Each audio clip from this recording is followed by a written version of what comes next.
Muchas gracias. Ya a esta edad ya no hace falta tanto cumpleaños. Muchas gracias.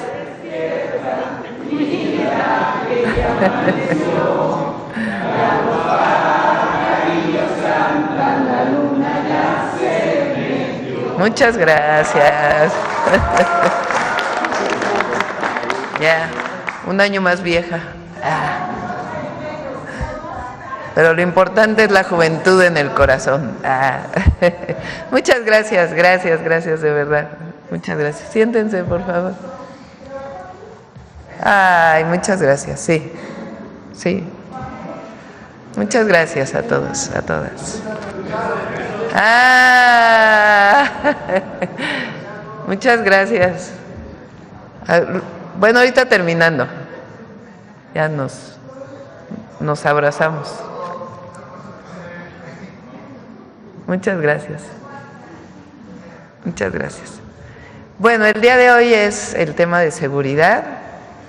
Está con nosotros el fiscal general de la República, el doctor Alejandro Gertz Manero. Está también el maestro Omar García Harfuch, secretario de Seguridad y Protección Ciudadana. Está Arturo Medina, porque Rosa Isela, nuestra secretaria de Gobernación, anda ronca, entonces le está sustituyendo hoy Arturo. Está el general Arturo Coronel, jefe del Estado Mayor de Defensa Nacional, y el almirante José Manuel Salinas Pérez, jefe del Estado Mayor General de la Armada. Están en una comisión, el general secretario y el almirante secretario, y en su representación están hoy el jefe del Estado Mayor de Defensa Nacional y de la Armada, y está el general Hernán Cortés, comandante de la Guardia Nacional, y también nos acompaña hoy la consejera jurídica Ernestina Godoy y Marcela Figueroa, titular del secretariado. Vamos a presentar primero atención a las causas con Arturo, después vamos a presentar el informe del secretario de Seguridad, los videos que normalmente presentamos del informe general de Defensa y Marina, y después vamos a presentar las leyes que están en el Congreso en este momento, en el periodo extraordinario, que tienen que ver con seguridad pública. Las leyes de seguridad pública son tres. Se derivan varias, pero son tres reformas esenciales. La primera es a la ley del Sistema Nacional de Seguridad Pública, Marcela la va a explicar.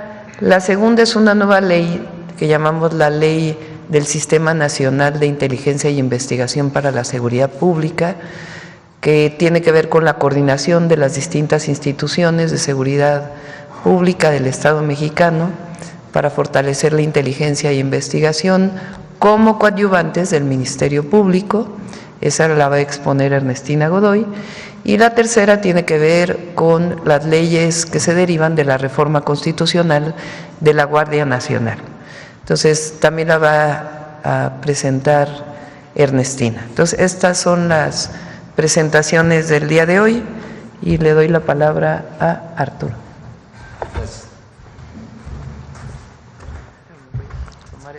Sí, claro. Se equivocaron.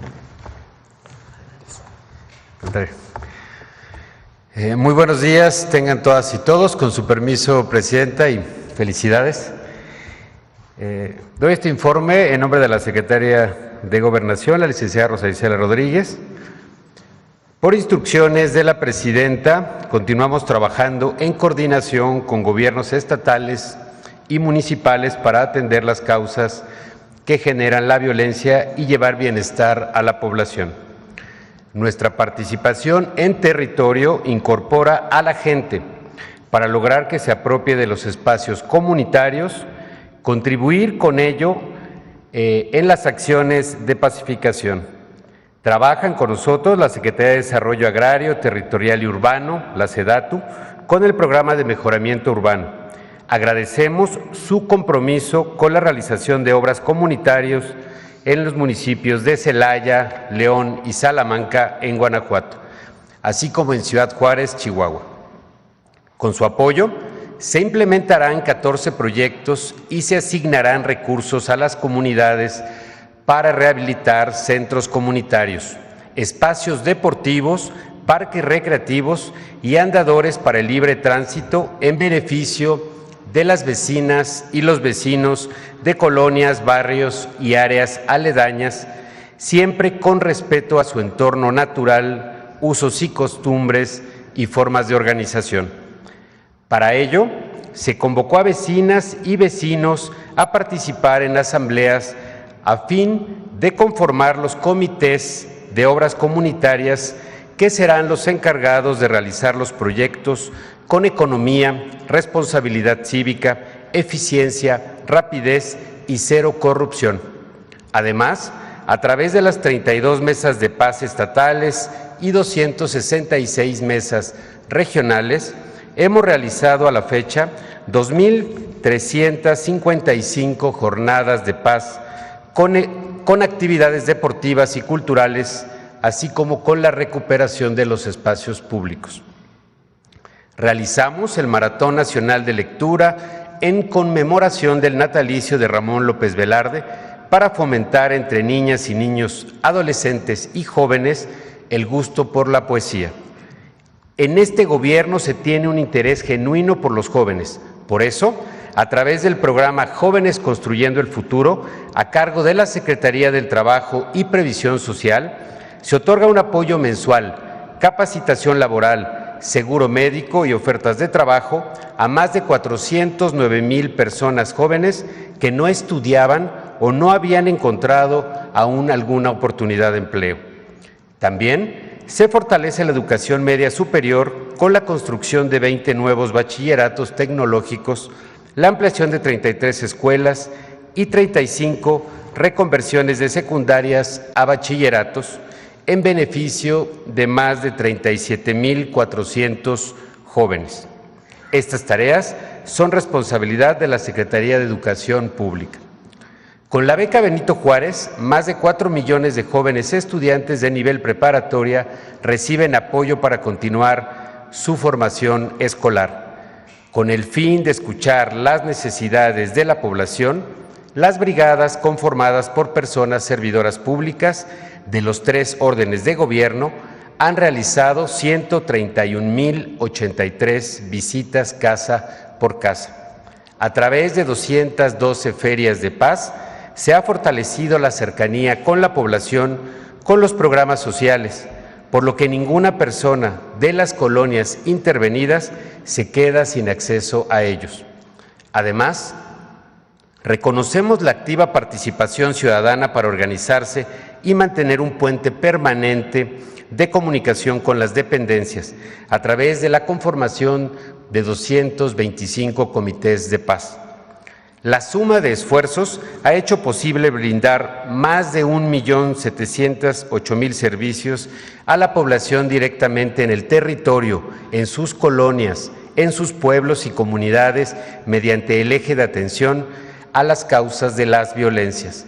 Continuamos con el Sí al Desarme, Sí a la Paz, una acción institucional para alejar a los hogares de las armas de fuego y evitar accidentes entre nuestros niños y jóvenes, y así evitar también que puedan terminar con la vida, la salud o la libertad de las personas. También realizamos el intercambio de juguetes bélicos por juguetes didácticos. Reconocemos el apoyo solidario de la Iglesia Católica, de la Secretaría de la Defensa Nacional y, por supuesto, de los gobiernos estatales y municipales para instalar los módulos de canje e invitar a la gente a sumarse a esta estrategia de paz con la que hemos visitado ya 11 municipios en 8 entidades. Del 10 de enero al 20 de junio hemos intercambiado 1,790 armas de fuego por dinero en efectivo de manera anónima, 1,145 de las cuales son armas cortas, 447 armas largas y 198 granadas, además de cartuchos y cargadores. Como ha dicho la presidenta Claudia Sheinbaum, somos gobierno de territorio. Estar cerca del pueblo es lo más importante. Y ahí es donde permanecemos, construyendo la paz, escuchando y caminando de la mano de la gente. Muchas gracias. Si nos ayudan con el video, por favor. Gracias. Como parte de la atención a las causas que generan la violencia, se trabaja en proyectos de obras comunitarias para mejorar o construir espacios en zonas prioritarias de paz. Los proyectos de posible intervención para servicios culturales, deportivos y artísticos son propuestos por los municipios en asambleas vecinales. Ahí, la ciudadanía se organiza, aprueba la obra e integra un comité de seguimiento a los trabajos. La Secretaría de Desarrollo Agrario, Territorial y Urbano es la encargada de realizar con eficiencia y sin corrupción las mejoras comunitarias. Actualmente, los proyectos bajo este esquema están distribuidos en los estados de Guanajuato y Chihuahua. Además del mejoramiento urbano, otra de las acciones para atender las causas que generan la violencia son las ferias de paz, que se instalan en explanadas y plazas públicas para llevar 100 programas y servicios de dependencias federales junto con distintas autoridades locales. Se da información sobre programas de bienestar y asesorías jurídicas. También se brindan servicios de salud preventiva. Además, se llevan a cabo talleres, actividades artísticas, recreativas y se fomenta la lectura. En esta ocasión, con motivo del 137 aniversario del nacimiento del poeta Ramón López Velarde, se efectuó el maratón de lectura en Zacatecas y otros estados. Asimismo, Sí al Desarme, Sí a la Paz estuvo en Salamanca, Guanajuato, para intercambiar de manera voluntaria y anónima armas de fuego por dinero en efectivo y juguetes bélicos por lúdicos. Por eso, atender las causas que generan la violencia es mejoramiento urbano, es cultura, es justicia social.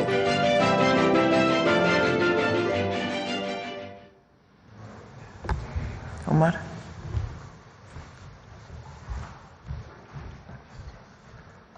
Muy buenos días, con su permiso, Presidenta. Hoy vamos a informar los avances más recientes de la Estrategia Nacional de Seguridad encabezada por la Presidenta Claudia Sheinbaum, los resultados del 10 al 22 de junio, es decir, de los últimos 15 días. Se han asegurado y detenido a 1,233 personas por delitos de alto impacto, entre ellas 22 objetivos prioritarios.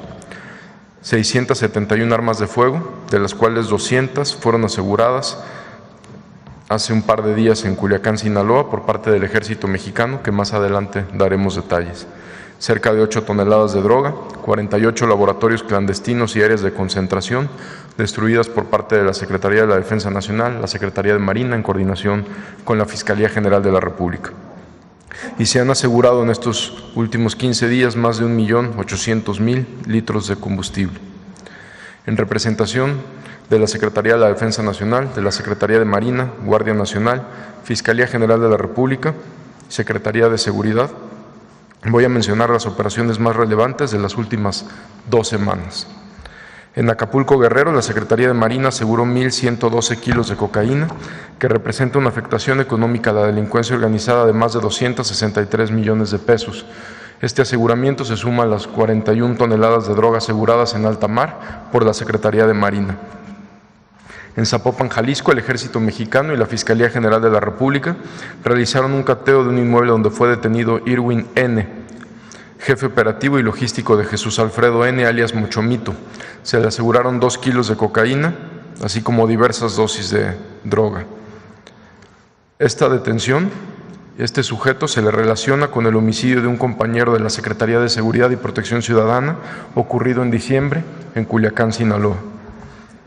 En Puebla, resultado de la cooperación internacional y el intercambio de información del Gabinete de Seguridad y el Instituto Nacional de Migración, fue detenido Walter N., de nacionalidad ecuatoriana, quien era buscado por Estados Unidos por el delito de homicidio y fuga para evitar el enjuiciamiento.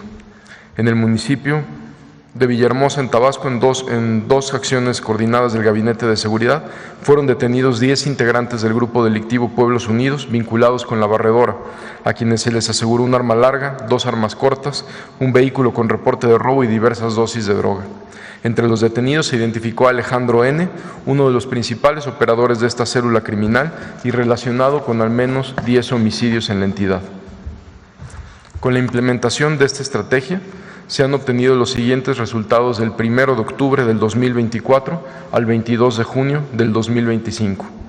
24.652 personas detenidas por delitos de alto impacto, 178 toneladas de droga aseguradas y más de 3 millones de pastillas de fentanilo, 12.736 armas de fuego, y también se han asegurado más de 41 toneladas de cocaína en acciones marítimas del 1 de octubre a la fecha. En 21 estados de la República se desmantelaron 1.150 laboratorios y áreas de concentración para la elaboración de metanfetaminas, donde se ha asegurado más de 1 millón de litros de sustancias y precursores químicos. Los laboratorios desmantelados son miles de millones de pesos que no llegarán a las estructuras criminales para fortalecer sus operaciones delictivas y millones de dosis de droga también que no llegarán a las calles. Asimismo, como parte del reforzamiento a la seguridad en el marco de la Operación Frontera Norte, instruido por la Presidenta de la República el 5 de febrero, al 22 de junio se han asegurado 4.619 personas detenidas, 3.862 armas de fuego, más de 600.000 cartuchos y cerca de 40 toneladas de droga. Entre las acciones realizadas como parte de este operativo Frontera Norte, destacan las siguientes. En Tijuana, Baja California, la Secretaría de la Defensa Nacional y la Fiscalía General de la República realizaron un cateo en donde fueron detenidas 4 personas, entre ellas Pablo Edwin, alias Flaquito, vinculado con la célula criminal que opera en esta entidad y señalado como principal generador de violencia en la región, así como dedicado a la producción de droga y control de rutas de tráfico hacia Estados Unidos. También en Tijuana, elementos del Gabinete de Seguridad y autoridades locales cumplimentaron una orden de cateo por delitos contra la salud y localizaron un túnel de aproximadamente 600 metros de longitud que conectaba a México con Estados Unidos, el cual era utilizado para el trasiego de drogas. En seguimiento a trabajos de investigación se llevaron a cabo operaciones coordinadas en Tijuana. En una de ellas fue detenido un hombre con 322 kilos de metanfetamina y en seguimiento a esta acción fueron detenidas 2 personas más, entre ellas Marco Antonio N., alias Chepe, identificado como operador de una célula delictiva. Este sujeto se encargaba de la distribución de droga, además de coordinar homicidios y actividades de vigilancia para la organización. Asimismo, durante un cateo a un inmueble se aseguraron 420 kilos más de metanfetamina, lo que suma un total de 742 kilos de metanfetamina. En Ciudad Juárez, Chihuahua, resultado de operativos coordinados y trabajos de inteligencia del Gabinete de Seguridad, fueron detenidas 3 personas relacionadas con el tráfico de fentanilo. Uno de los detenidos cuenta con orden de detención en Estados Unidos. En esta acción se aseguraron 110,000 pastillas de fentanilo. En Culiacán, Sinaloa, con trabajos de inteligencia militar central, se identificó un inmueble utilizado como casa de seguridad para el resguardo de aproximadamente 200 armas de fuego. Entre ellas se aseguraron ametralladoras, lanzacohetes, 8 lanzagranadas, además de vehículos blindados. En seguimiento a esta acción, se localizaron 2 viviendas conectadas por un túnel subterráneo de 8 metros de profundidad y 400 metros de largo, por lo que las 3 viviendas fueron aseguradas. El Gabinete de Seguridad y autoridades locales cumplimentaron una orden de cateo en el municipio de Allende, Nuevo León, donde aseguraron 1.200.000 litros de hidrocarburo, así como pipas y contenedores. Finalmente, en Coatzacoalcos, Veracruz, derivado de labores de inteligencia de campo y vuelos de reconocimiento, se identificó una instalación para el almacenamiento de diésel y aceites tratados o combustóleo ligero. Se recuperaron más de 500,000 litros de crudo, así como infraestructura de almacenamiento. Muchas gracias.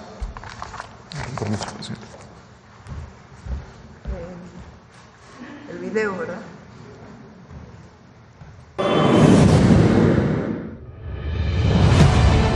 Garantizar la seguridad de las familias mexicanas es una prioridad del Gobierno de México y la Estrategia Nacional de Seguridad sigue reflejando ese compromiso con avances sustentados en los 4 ejes estratégicos.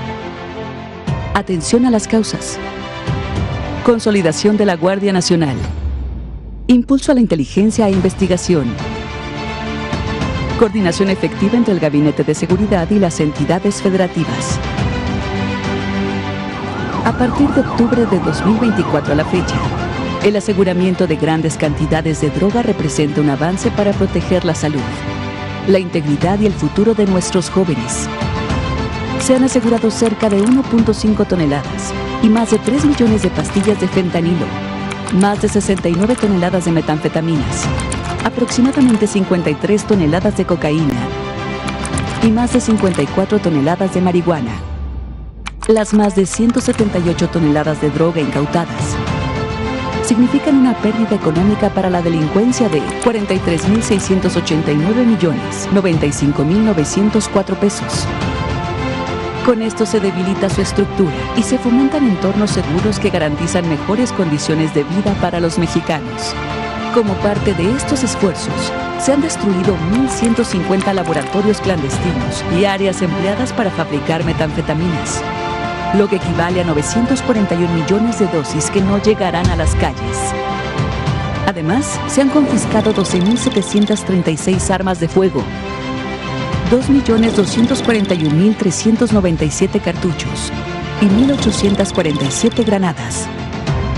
Del 10 al 22 de junio del 2025 destaca el aseguramiento de más de 200 armas el 21 de junio en el municipio de Culiacán, Sinaloa, 259.450 pastillas de fentanilo el 18 de junio en el municipio de Juárez, Chihuahua, 1.100 kilogramos de cocaína el 13 de junio en las costas de Guerrero y 176 kilogramos de clorhidrato de cocaína el 19 de junio en el puerto de Lázaro Cárdenas. Esto significa un importante avance en nuestro camino hacia un México más seguro y próspero para todos. También se han capturado 24.652 personas, entre ellas varios objetivos prioritarios relacionados con actividades delictivas. Del 10 al 22 de junio, destacan los siguientes: Pablo Edwin N., alias El Flaquito, jefe de un grupo delictivo que opera en Baja California. Emilio N., operador logístico y financiero de un grupo delictivo que opera en Sinaloa. Tomás de Jesús N., integrante de un grupo delictivo que opera en Veracruz. Carlos N., jefe de una célula delictiva que opera en Veracruz. Del 5 de febrero al 22 de junio de 2025, la Operación Frontera Norte continúa mostrando resultados positivos, ayudando a mantener la tranquilidad de los mexicanos y a construir una zona fronteriza más segura con los Estados Unidos de América, con los resultados siguientes: 4.619 detenidos y el aseguramiento de 3.862 armas de fuego, 15.437 kilogramos de marihuana, 2.436.52 kilogramos de cocaína, 22.486.48 kilogramos de metanfetaminas, 256.89 kilogramos y 1.148.399 pastillas de fentanilo, 252.863 kilogramos y 981.319 litros de sustancias químicas y 47 laboratorios clandestinos de producción de metanfetaminas. De este modo, las acciones estratégicas del Gobierno de México se reflejan en una mejora sostenida de los principales indicadores de seguridad pública a nivel nacional. Tan solo de octubre de 2024 a mayo de 2025, tenemos una disminución de casi un 26% en el promedio diario de homicidio doloso, lo que representa 22 homicidios menos diarios que en septiembre. En Guanajuato, disminuyó este delito en 55.6% entre febrero y mayo, tras realizar detenciones importantes. En Baja California, se tuvo una reducción de 41% entre septiembre de 2024 y mayo de 2025. En el mismo periodo se registró una disminución de 38% en homicidios en el Estado de México. A su vez, el promedio diario de delitos de alto impacto registra una reducción de 18.7% respecto a octubre de 2024. Estas acciones reflejan el profundo compromiso del Gobierno de México con la consolidación de un país donde las familias puedan vivir tranquilas y en paz. Con dedicación, seguiremos avanzando sin descanso por el bienestar de los mexicanos. Gobierno de México. Bueno, vamos a las 3 leyes. Primero, Ernestina y luego Marcela.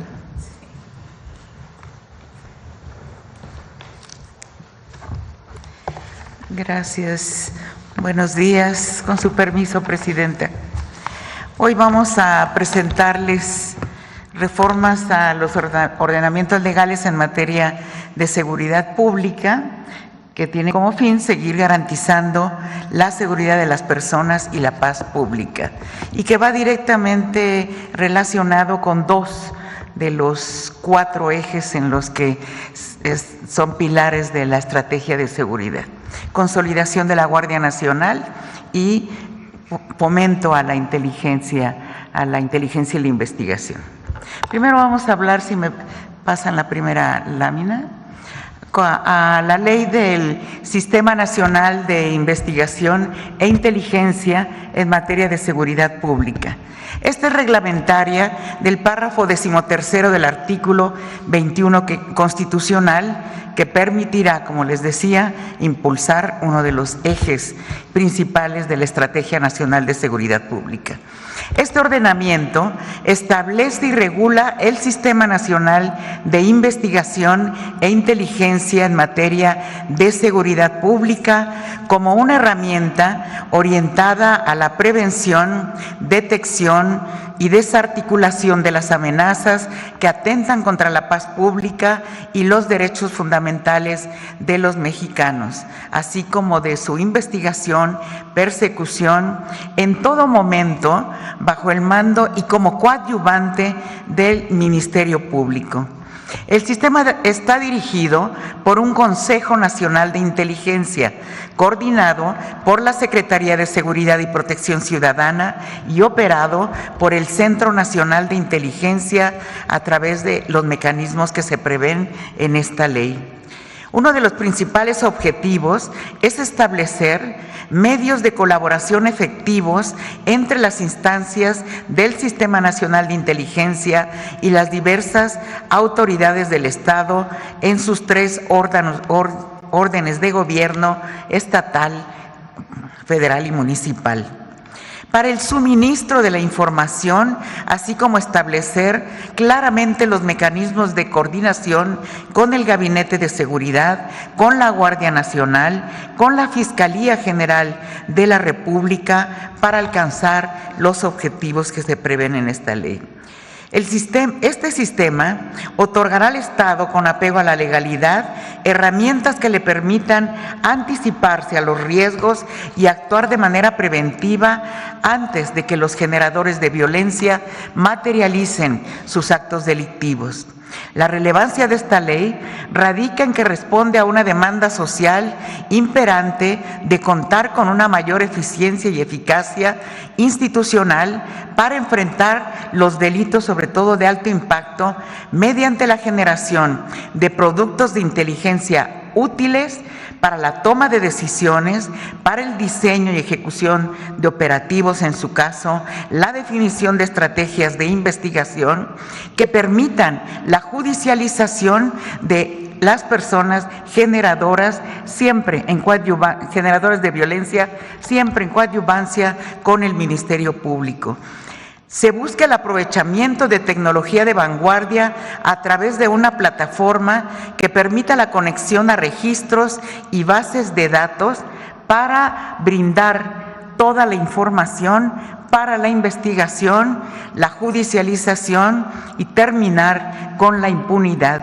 Es en un marco de cooperación y colaboración entre entes públicos y privados, siempre garantizando los derechos de las personas a sus datos personales y sus derechos humanos. Para el cumplimiento de esta ley, se formará y certificará al personal que operará la plataforma basándose en una visión humanista de valores, principios, ética en el servicio público y la honestidad. En este sentido, la ley se erige como un instrumento esencial para la construcción de la paz, en el que la inteligencia trasciende su dimensión meramente operativa para consolidarse como coadyuvante del Ministerio Público que permita la judicialización y el obtener sentencias fuertes y firmes. Esta ley es un instrumento para mejorar la investigación con el fin, insisto, de aportar elementos a la autoridad ministerial para la judicialización de perpetradores de violencia. En ningún momento se invade la privacidad, en ningún momento se invaden datos personales, ni entraremos de conversaciones de particulares. Todo se hará como está previsto en el Código Nacional de Procedimientos Penales, con autorización previa del juez en su caso. Cualquier intervención de este tipo siempre estará sujeta a la autorización judicial. Por lo tanto, podemos asegurar que no se le podrá dar ningún uso político por los candados con los que cuenta y las medidas de seguridad. Esto es en relación a esta ley del Sistema Nacional de Inteligencia. Les comento rápidamente la otra ley, son varias leyes en relación a la Guardia Nacional, ¿sí? Aquí se va a expedir la ley de la Guardia Nacional y 6 leyes que están en la otra lámina, las 6 leyes y los 2 códigos que estarán discutiéndose próximamente en el Congreso. Como antecedente, el pasado 30 de septiembre del 2024 se publicó el decreto por el que se reforman y adicionan diversos artículos de la Constitución Política de los Estados Unidos Mexicanos en materia de Guardia Nacional. Bajo estos supuestos se presentó este paquete de reformas que permite la armonización de dichas leyes a la reforma constitucional. Se define a la institución Guardia Nacional como una fuerza de seguridad pública profesional de carácter permanente, con sus grados, mandos y estructura equivalentes a los del Ejército y Fuerza Aérea, asegurando que sus funciones se realicen dentro del marco legal para enfrentar las amenazas a la seguridad nacional y garantizar la paz pública. También se dispone la colaboración de la Guardia Nacional con las instancias de seguridad pública para generar, compartir y obtener información en materia de prevención y persecución de los delitos, siempre bajo la conducción y mando de la autoridad ministerial como coadyuvantes también. Este modelo de cooperación interinstitucional tiene como objetivo mantener el orden y la paz social.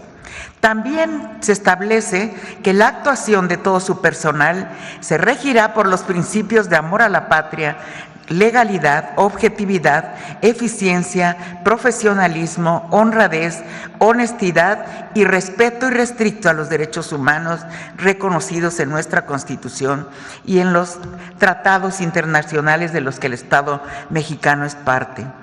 La relación de cada uno de los ordenamientos que ahí se miran en la pantalla se coordinará en el ámbito de su competencia con las instancias de seguridad nacional, entidades federativas y municipios a través de los gabinetes, consejos y en general con los órganos colegiados para la realización de acciones destinadas a mantener la integridad, estabilidad y permanencia del Estado mexicano.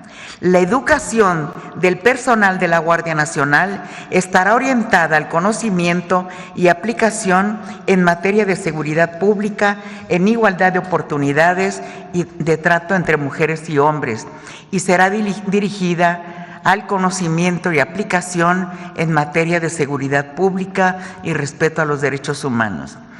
En otra ley se establece un sistema de ascensos y recompensas con rangos equivalentes a los de la Defensa y la Armada, estableciendo reglas y procedimientos para ese efecto, y se garantizan los derechos de seguridad social al personal de la Guardia Nacional como integrantes de la Fuerza Armada Permanente. Se crea el Consejo Superior de Disciplina en la Secretaría de la Defensa Nacional como órgano de disciplina para conocer de faltas graves a la disciplina y garantizar que la conducta de los integrantes de la Guardia Nacional se sujete a la obediencia con un alto concepto del honor, de la justicia, de la ética del servicio público y el fiel y exacto cumplimiento de los deberes que prescriben las leyes y reglamentos militares. Este paquete de reformas permitirá contar con una institución al servicio del pueblo y la preservación de la paz social. ¿Es cuánto, presidente?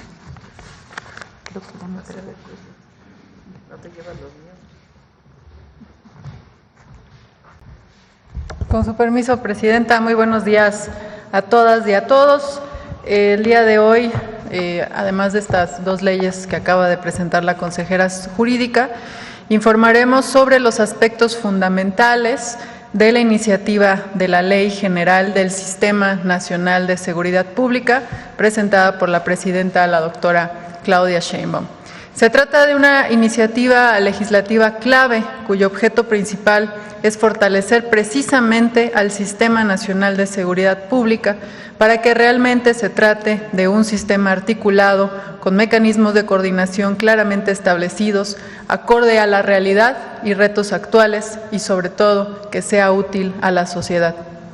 Como antecedentes, el Sistema Nacional de Seguridad Pública nace en 1995 y su última reforma importante data de 2009, año en el que se publica la ley vigente en la materia. Una norma que consideramos ya estaba rebasada y tenía dos pendientes principales. En primer lugar, sus mecanismos de coordinación eran demasiado rígidos, lo que dificultaba su aplicación y utilidad. Y en segundo lugar, su enfoque estaba dirigido únicamente a los integrantes de las instituciones y muy poco hacia precisamente las instituciones. Con esta ley se actualiza la integración, organización y funcionamiento del Sistema Nacional de Seguridad Pública, estableciendo con claridad la distribución de competencias entre las instituciones, diferenciando sus responsabilidades en los ámbitos federal, local, municipal, a través de un esquema concurrente que permite una actuación coordinada y eficaz. Además, se promueve una coordinación efectiva y una alineación estratégica entre los tres órdenes de gobierno, garantizando que las acciones en materia de seguridad respondan a una misma visión nacional. En este sentido, se articulan las estrategias estatales con la Estrategia Nacional de Seguridad Pública y se establecen los mecanismos operativos de coordinación necesarios para hacerla efectiva. Asimismo, esta ley otorga sustento jurídico al Gabinete Federal de Seguridad Pública, dándole obligatoriedad y posibilitando que su modelo sea replicado en las entidades federativas mediante las mesas de paz, lo que fortalece la toma de decisiones conjuntas y la actuación territorial. También se definen mínimos institucionales para el desarrollo de policías, fiscalías y sistemas penitenciarios, al tiempo que se impulsa la creación de una política nacional de acreditación y certificación que no solo evaluará a los integrantes de las instituciones, sino también a dichas instituciones, estableciendo estándares de calidad, confianza y profesionalismo. Asimismo, se establece la creación de la Academia Nacional de Seguridad Pública, institución educativa que se encargará de formar a los mejores profesionales en inteligencia e investigación, así como en formación especializada y de altos mandos, con una visión humanista, ética y de amor a la patria. En cuanto a los registros nacionales de seguridad pública y las bases de datos que conforman el Sistema Nacional de Información, también se establecen nuevos estándares que los ampliarán y mejorarán la calidad de los mismos, con el objetivo de tener más y mejores datos para la toma de decisiones y la evaluación de las estrategias en seguridad pública. Finalmente, se establecen criterios claros y transparentes para el uso de los recursos federales para la seguridad, aumentando las capacidades de seguimiento, fiscalización y rendición de cuentas, lo que se traduce en una mayor eficiencia presupuestal, uso responsable del dinero público y prevención a la corrupción. En suma, esta ley constituye un paso firme hacia una seguridad pública con acciones coordinadas e instituciones más sólidas y profesionales centradas en el bienestar de las y los ciudadanos. Es una muestra del compromiso para construir un país más seguro, justo y en paz. Muchas gracias. Permiso, presidente. Bueno, pues estas son las 3 leyes. Me voy a adelantar a una crítica que ya traen los comentócratas, corifeos de estas leyes.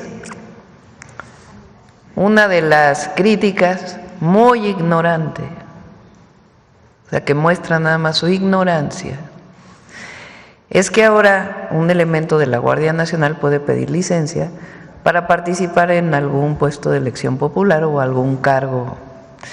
Bueno, resulta que esto viene de la Constitución del 17, aunque no había Guardia Nacional. Es parte de la Ley Orgánica del Ejército, a ver si no la pones. A ver, la Constitución, por ejemplo, para ser diputado o para ser senador. Esto viene de la Constitución del 17.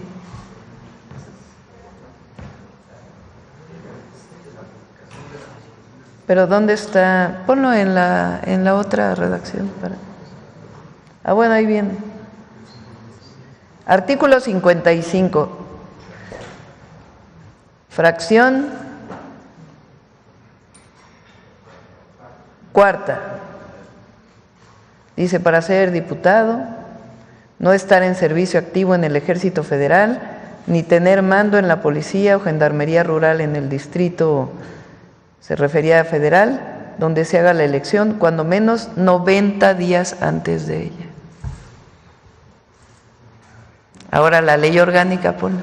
En el Senado es lo mismo. La ley orgánica del Ejército y Fuerza Aérea Mexicana. Esta ley es del 26 de diciembre de 1986. O sea, se está haciendo similitud entre los miembros de la Guardia Nacional y el Ejército o la Fuerza Aérea. Pásate al artículo correspondiente.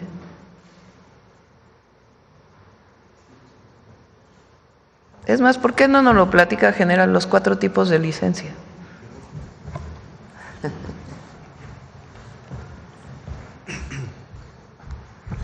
Buenos días a todas y todos. Efectivamente, en la Ley Orgánica del Ejército y Fuerza Aérea se contemplan 4 tipos de licencias. Una es la licencia ordinaria, que se concede a los miembros del Ejército y Fuerza Aérea para resolver asuntos de carácter personal, y es hasta por una duración máxima de 6 meses. En esta licencia se hace uso y se goza de los saberes. La siguiente licencia es la licencia ilimitada. Es la que se concede a los militares para separarse por más de 6 meses de sus actividades, y esta es sin goce de haberes. La licencia que menciona la señora presidenta es la licencia especial. Esta se concede a los militares para desempeñar cargos de elección popular. Es lo que se señala, desde luego también no hay goce de haberes. Y la última licencia es la licencia por edad límite, que es ya cuando los militares llegan pues casi al final de su carrera, requieren por lo menos 30 años de servicios, y hay un tabulador en las que se confieren desde 1 mes hasta 1 año, que es precisamente para prepararse en su transición de la vida militar a la vida civil. Esa es en general la explicación de lo que hay, y la licencia que se ha mencionado, repito, es la licencia especial, que está alineada con los artículos 85 y 88 de la Constitución Política de los Estados Unidos Mexicanos. Es todo, señor presidente. Bueno, nada más para que vean la ley orgánica. 174, la licencia especial es la que se concede o en la que se coloca a los militares para desempeñar cargos de elección popular. O sea, esto viene desde la Constitución y después en la ley orgánica para los miembros del Ejército, y se está equiparando para los miembros de la Guardia Nacional. Es decir, no hay nada nuevo. es nada más pura ignorancia en la crítica, la verdad. Bueno, esa es una. Ahorita pasamos a la que sigue. Si quieren, vamos a las preguntas y después pasamos a la siguiente que traen todos en todas las columnas. A ver, vamos. A ver, seguridad aquí. Hay tiempo, hay tiempo. Gracias, Presidenta. Feliz cumpleaños antes que todo. Que la pase muy bien. Presidenta, preguntar, recientemente el secretario de Seguridad Municipal de Reynosa e incluso el gobierno de Estados Unidos habían recomendado no transitar la carretera Monterrey-Reynosa por temas de seguridad. Preguntar si se implementó alguna estrategia para esta situación, alguna estrategia especial. Gracias. Sí, buenos días otra vez. De manera inmediata se hizo un reforzamiento por parte de la Guardia Nacional en estas carreteras y en otras también donde se ha reportado incidencia. El reforzamiento fue prácticamente inmediato con el área que se encarga de carreteras y caminos a cargo de la Guardia Nacional. Muchas gracias, secretario. No me presenté, Luis Ángel Marín, de Radio Resultados. Presidente, el día de ayer, entre lo que se aprobó en el Legislativo, el Senado aprobó modificar o la reforma del artículo 18 para reconocer a 24 mujeres mexicanas. Es algo porque aparecen mujeres que pareciera que sí se ha reconocido, pero al parecer no. Josefa Ortiz de Domínguez es un ejemplo, entre otras. ¿Esto qué tan importante será para ahora en adelante? ¿Qué más se podrá hacer? Dar nombres de estas mujeres, lo preguntaba anteriormente, a escuelas, a calles de ciudades, etcétera. La mayor parte de las efemérides son para hombres. Hay muy poquitas para mujeres. El jueves Noemí va a presentar las efemérides que se están incorporando a la ley de la bandera, el escudo nacional y las efemérides. La idea pues es el reconocimiento de las mujeres en la historia, porque si no reconocemos a las mujeres y su participación en los distintos momentos de la historia de México, pues difícilmente como mujeres nos reconocemos en la participación histórica y eso nos limita como mujeres. Es como el lenguaje, cuando se dice niño y niña. Cuando se dice niño parece un genérico, porque así durante mucho tiempo se estableció en la lengua, pero en realidad al decir niño pues no se habla de las niñas.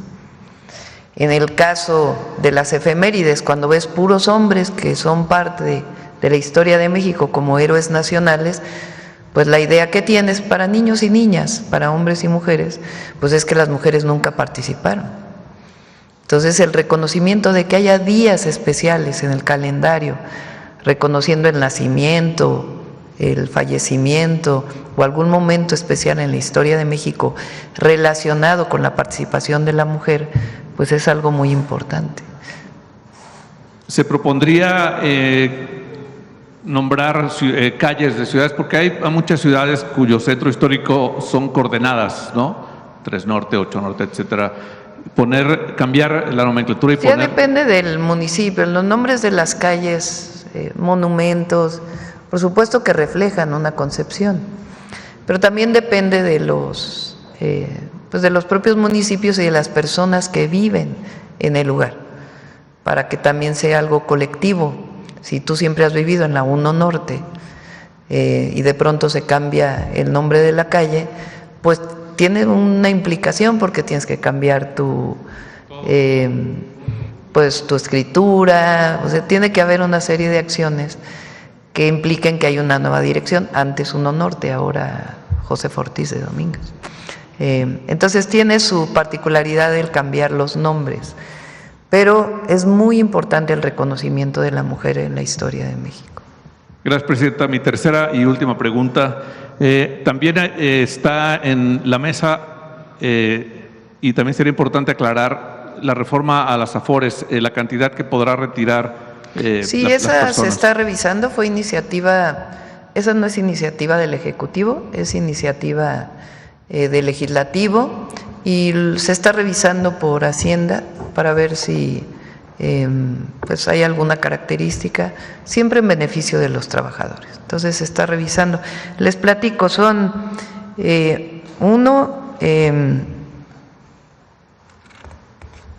proyecto, todas las leyes que van a pasar, o bueno, que se están proponiendo para que pasen en este periodo extraordinario. 1, proyecto de decreto por el que se reforma y adiciona el artículo 60 bis de la Ley General de Vida Silvestre, que tiene que ver con mamíferos marinos, es decir, que ya se prohíba, es paulatino, pues el tener en cautiverio a un delfín, a esta visión que se tenía del espectáculo a partir de los mamíferos marinos, pues ya se está prohibiendo en un esquema paulatino, porque no es sencillo un delfín en cautiverio pasarlo de pronto a su libertad, puede tener problemas para adaptarse. Entonces, eso está contemplado en la ley. Segunda, proyecto de decreto por el que se reforman y adicionan diversas disposiciones de la Ley de los Impuestos Generales de Importación y Exportación, particularmente para la comercialización de la totuaba, que esto es muy importante también para la protección de la vaquita marina. 3, proyecto de decreto por el que se reforman, adicionan y derogan diversas disposiciones de la Ley Federal de Prevención e Identificación de Operaciones con Recursos de Procedencia Ilícita. Este es el fortalecimiento de la Unidad de Inteligencia Financiera para fortalecer sus capacidades frente al lavado de dinero. 4, proyecto de decreto por el que se reforman, adicionan y derogan distintas disposiciones de la Ley General en materia de desaparición forzada de personas y la Ley General de Población en la materia.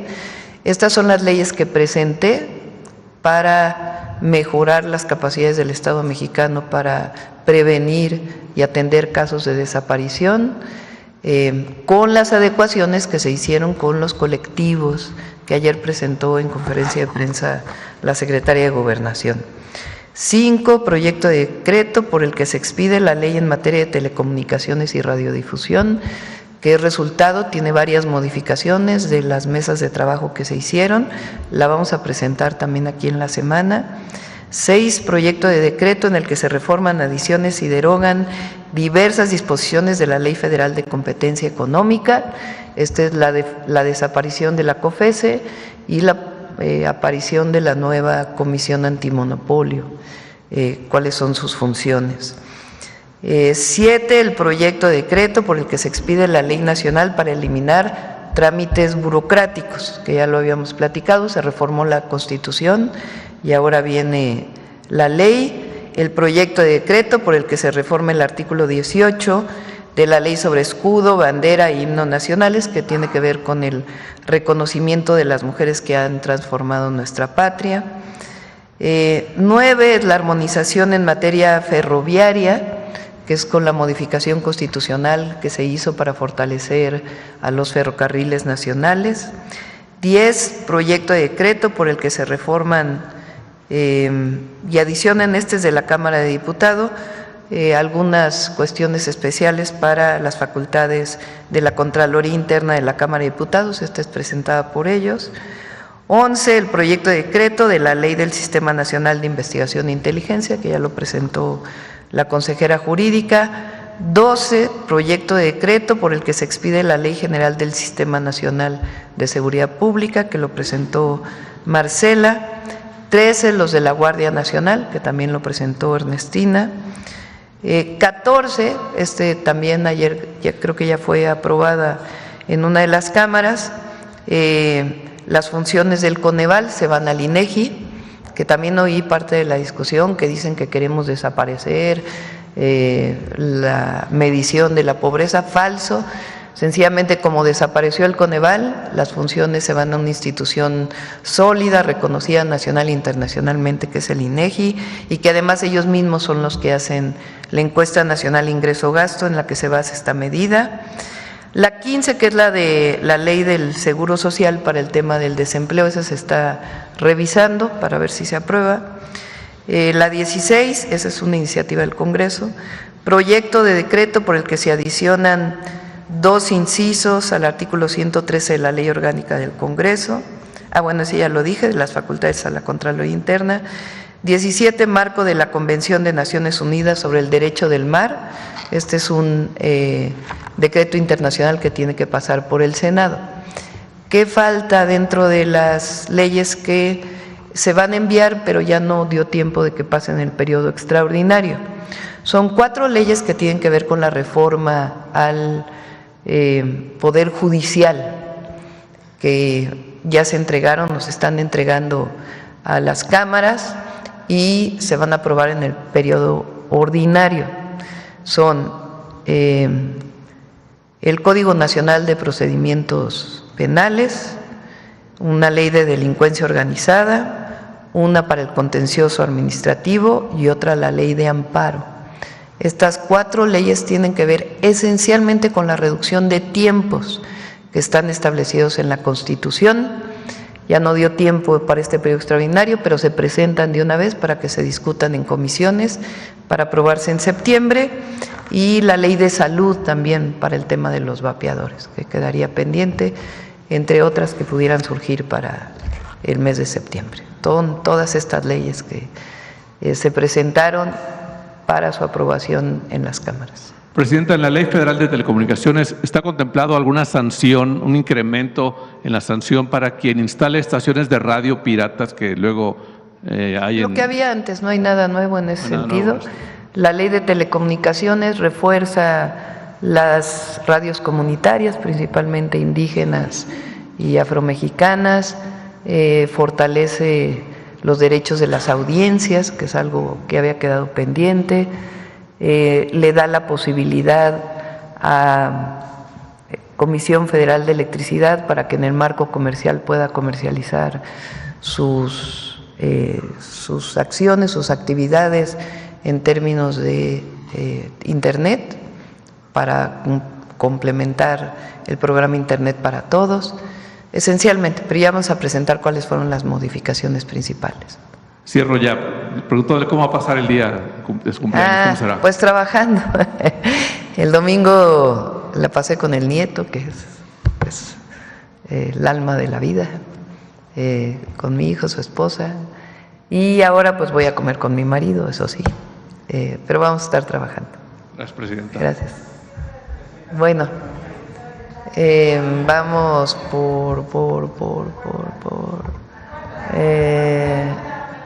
a ver, hasta allá. Gracias, Presidenta. Buenos días, felicidades también. Gracias. Presidenta, sobre las leyes que nos están presentando el día de hoy, no sé si de manera muy concreta nos pueda decir exactamente qué es lo que están buscando, es decir, qué fallas tenían al momento de realizar las investigaciones, todas las tareas de seguridad que pues plantean con estas reformas. Sí. El Centro Nacional de Inteligencia, desde su formación, tiene las tareas fundamentales de la seguridad nacional, que la sigue teniendo. Quien tiene la capacidad de investigación para la persecución del delito es la Fiscalía General de la República, a través de sus propias funciones.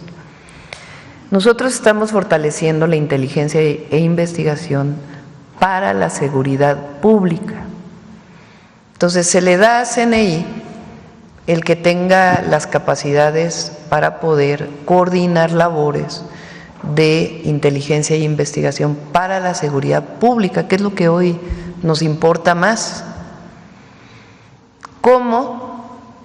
Fortaleciendo las capacidades de hacer carpetas de investigación para coadyuvar con el Ministerio Público, porque quien persigue el delito es el Ministerio Público. A ver, quizás sería bueno decir, si me equivoco me corrige, fiscal. Para la detención de un presunto delincuente puede ser de 2 maneras. Una, en flagrancia.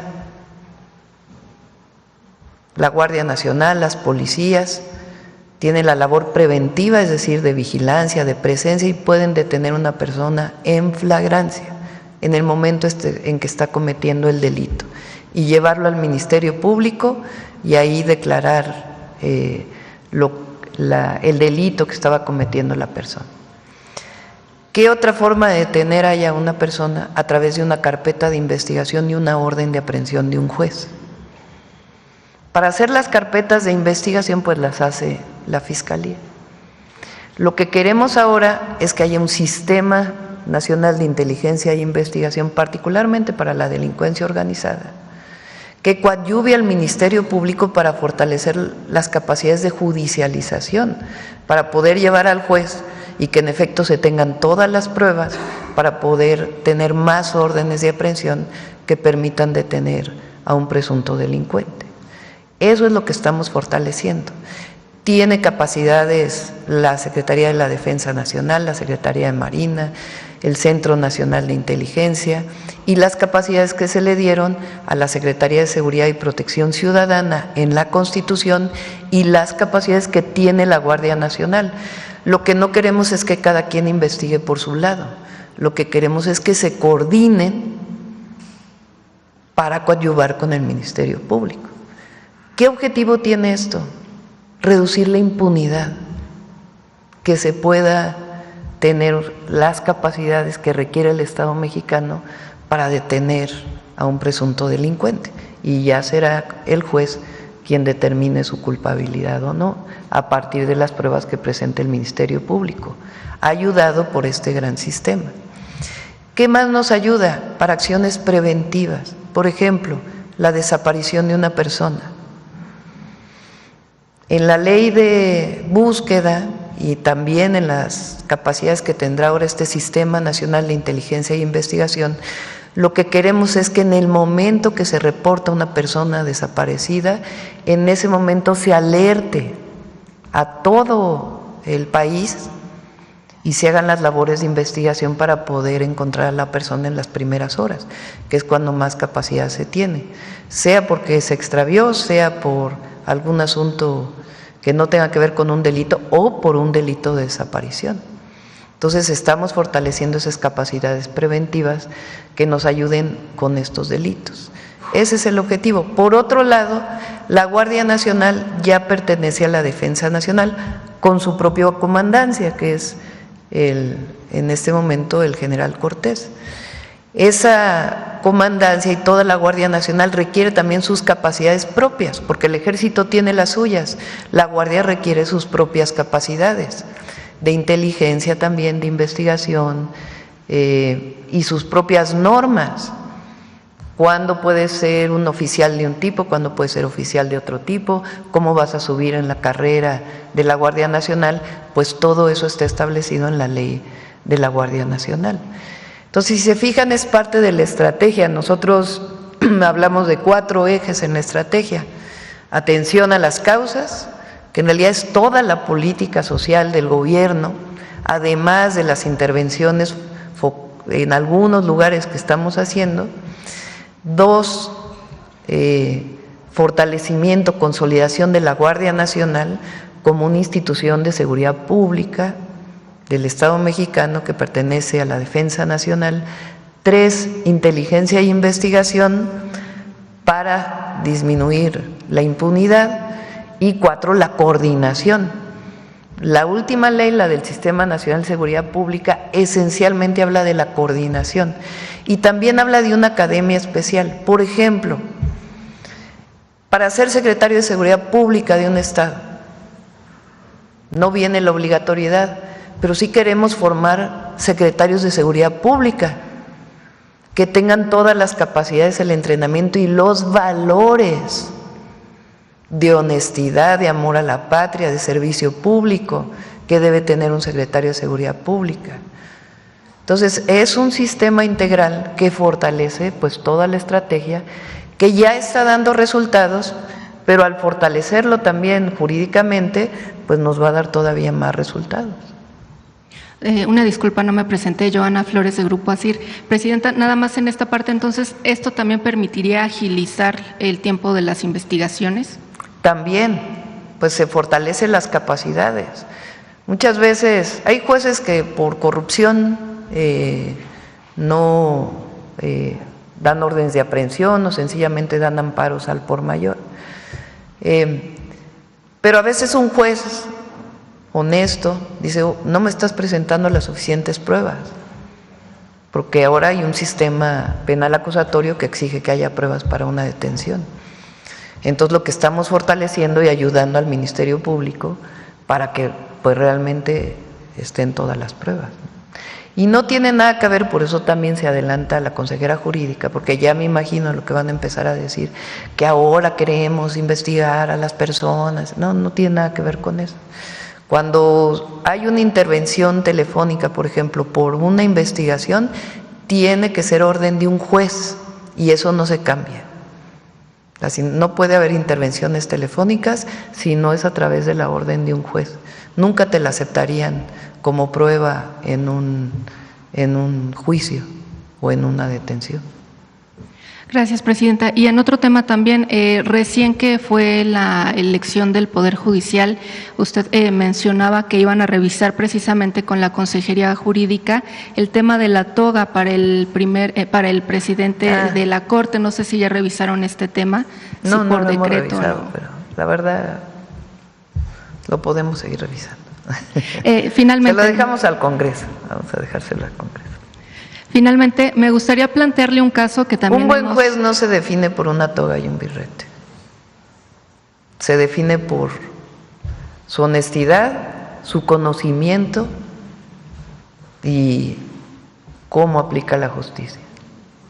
La toga y el birrete es pues parte de un protocolo que se definió en cierta época. Pero eso no define a un buen juez, ¿no? Pero no habrá… Miren cuántos jueces corruptos no usan toga y birrete,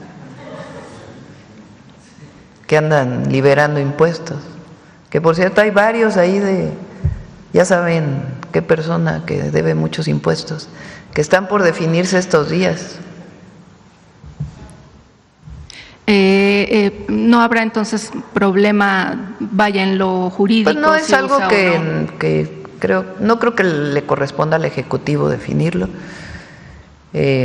Pues se lo dejamos ahí al Congreso para que el Congreso lo defina. Y finalmente le quería plantear un caso que estamos siguiendo en Grupo ASIR.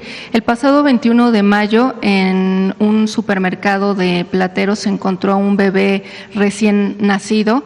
Se le dieron, por supuesto, los primeros auxilios, pero fue llevado al Hospital Pediátrico de Coyoacán. Hasta este momento, Presidenta, hemos solicitado al IMSS Bienestar si nos pudiera dar un parte médico sobre el estado de salud del bebé. No nos han proporcionado información. Y por otra parte, también sé que es un tema que le corresponde al Gobierno de la Ciudad de México, a la Fiscalía, seguir evidentemente la investigación por abandono, tentativa de homicidio, etcétera, y al DIF de la ciudad que, bueno, tampoco hemos tenido respuesta. Pero mi pregunta es, bueno, por un lado, Presidenta, ¿cómo saber cómo está el menor, quién lo tiene y qué pasa en estos casos? Se lo pregunto también por su experiencia que usted tuvo como jefa de gobierno y por ¿cómo hizo usted este trabajo del programa Hogares de Corazón, donde pues también se daba una alternativa a los niños que pues están en esta situación? Sí. Ernestina, como que fue fiscal de la ciudad, ¿me puede ayudar más a decir qué pasa en estos casos? Sí, muchas gracias. Efectivamente, cuando sucede una situación así de abandono de un bebé, toma cartas la Fiscalía, inicia una investigación y lo primero que se hace es buscar cámaras, hacer todas las diligencias posibles para ubicar a padre, madre, familiares, ¿no? En tanto, bueno, cuando están abandonados, generalmente se llevan a un hospital para que sean valorados, etcétera, y una vez que están estabilizados, mientras la investigación corre, generalmente se llevan al centro de estancia transitoria de la Fiscalía de la Ciudad de México, en el que hay toda una metodología para cuidarlos, y si se agotan las investigaciones y no se encuentra familiares, padres sobre todo, está en posibilidad de ser adoptado. Hay una lista de personas que quieren adoptar, ¿no? Eso es lo que pasa. Gracias. Gracias. Y, presidente, en este caso, bueno, desde su postura, ¿habría alguna política pública que se pudiera impulsar para agilizar también los procesos de adopción que siguen siendo? Se hizo también en la Ciudad de México, sí, cuando fui jefa de gobierno. Fue una iniciativa del Congreso local de Lilia Rosbach, ella lo presentó y se aprobó. Se agilizaron muchísimo todos los trámites y también pues las limitaciones para poder adoptar, siempre, por supuesto, garantizando los derechos de la infancia, que es lo más importante. Entonces, se hizo en la ciudad y puede ser un ejemplo para otras entidades de la República. Son legislaciones locales, estatales. Y ya nada más. Y sí, por supuesto, informamos, le pido a Alejandro que pueda informar el estado del bebé. Muchas gracias, buenos días. Bueno, a ver, a ver, Nancy, luego vamos allá atrás. Gracias, presidenta. Felicidades. Gracias. Un abrazo grande por su cumpleaños. Buenos días a todos. Nancy Flores, de la revista Contralínea. Presidenta, ahora que se sabe que integrantes de la familia Weinberg pues están acercándose digamos, a las autoridades porque han sido identificados en esto que la Unidad de Inteligencia Financiera llamó la trama corrupta de Genaro García Luna, exsecretario de Seguridad Pública, pues saber primero si en este esquema de testigos colaboradores o del criterio de oportunidad ya empezaron a devolver el dinero que obtuvieron ilícitamente con estas contrataciones que se dieron tanto en Secretaría de Seguridad como en la Secretaría de Gobernación en los sexenios de Calderón y Peña Nieto, pues a ver si han devuelto estos miles de millones de pesos que se obtuvieran por esas contrataciones, pero también saber si ya empezaron a dar información acerca de la posible relación de Felipe Calderón con los esquemas de corrupción y criminalidad de Genaro García Luna. Se está en un proceso de llegar a un acuerdo que tenga que ver con la información y con la entrega de los recursos.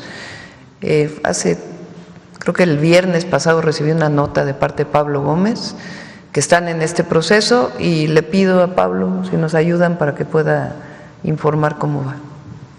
Pero no tiene que ver con, si no se llega al acuerdo, continúa el juicio, no hay ningún problema y es un juicio que está en Estados Unidos. En otro tema, presidenta, en los sexenios panistas y priistas se tuvo pues esta relación entre México. México se convirtió en un cliente frecuente de la industria bélica de Israel. Incluso nosotros documentamos pues cómo en el sexenio justamente de Felipe Calderón se adquirió el malware de espionaje Pegasus, que después fue utilizado indebidamente en términos políticos, ¿no? Que ahora vemos al PAN diciendo, bueno, a personajes del PAN diciendo que se va a espiar, ¿no? A las personas. Ellos sí lo hacían cuando estuvieron en el gobierno. Aquí la pregunta, presidenta, es si en este contexto, pues de las atrocidades que está cometiendo Israel, particularmente el caso del genocidio en Gaza, si México, teniendo en cuenta, pues sí, la Constitución y también nuestra política exterior, si no se violenta esta política exterior que marca la Carta Magna, si se pudiera revisar y en su caso cancelar algún tipo de contratación que se tenga todavía, porque en el pasado sabíamos que incluso se adquirió armamento y también se tenían asesorías con la milicia. Saber primero si todavía se tienen estas contrataciones y sobre todo si se puede cancelar, porque la industria bélica israelí es la que más gana con esta guerra en Oriente Medio y también la que más gana con la posibilidad de que haya, ojalá no lleguemos a ese momento de la humanidad, una tercera guerra mundial, porque hay que recordar que esta industria también es muy especulativa. No se está comprando nada en este momento al Estado de Israel o a alguna de las empresas. Hay equipo que se compró en su momento que requiere refacciones. Entonces solamente en todo caso es alguna refacción, pero de los nuevos equipos que se están comprando no se está comprando nada en este momento. En otro tema, Presidenta, también aprovechando que está aquí el doctor Alejandro Hertz Manero, fiscal general de la República, preguntar sobre si se tiene este reporte de los casos que han sido denunciados penalmente y que se relacionan sobre todo con empresas factureras de operaciones simuladas y también de evasores de impuestos. Hace unas semanas le consultamos sobre este tema y usted nos había comentado justamente que cuando llegan ante los jueces estos casos, pues se echan para atrás. Había una estimación incluso de que quizá fuera el 90% de los casos que los jueces no admiten para dar trámite e incluso ni siquiera generar las órdenes de aprehensión. Fíjese que la pregunta viene muy a tiempo porque lo que señalaba la señora presidenta de la necesidad de coordinación, que ahora se está dando en muchos aspectos, se inició desde la administración pasada con todas las autoridades de la Secretaría de Hacienda, donde esta capacidad de coordinación y de trabajo conjunto ha ido dando unos resultados excelentes. El día de hoy, ayer, salió una información de las autoridades de Hacienda, del SAT, señalando cómo se ha aumentado la capacidad de recuperación en materia fiscal gracias a este trabajo. Sí, como usted bien dice, hemos tenido muchos problemas con los jueces, pero el hecho de seguir estos procedimientos, de trabajar juntos, de estar coordinados, y los aseguramientos que hemos logrado y todos los procedimientos en los que hemos estado, nos han dado un resultado verdaderamente extraordinario. Y la muestra más clara es la información que dio ayer el SAT sobre esto. ¿Y se puede saber cuántos casos son o cuáles son los más relevantes que los jueces no han admitido? Nosotros hemos estado dando toda una serie de informes semanarios, que se los puedo mandar a usted con mucho gusto, de cuáles son los temas y el tipo de industrias fundamentales a los que hemos tenido que seguir estos procedimientos y los resultados ahí también en esa información que está muy bien hecha, muy clara.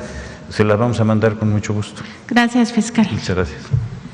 Presidenta, y en un último tema, preguntarle también, porque en este proceso de renovación del Poder Judicial de la Federación tan importante, que ya podríamos ver resultados incluso en materia fiscal dentro de pues un breve lapso, se vivió pues en este proceso ya con mucha mayor claridad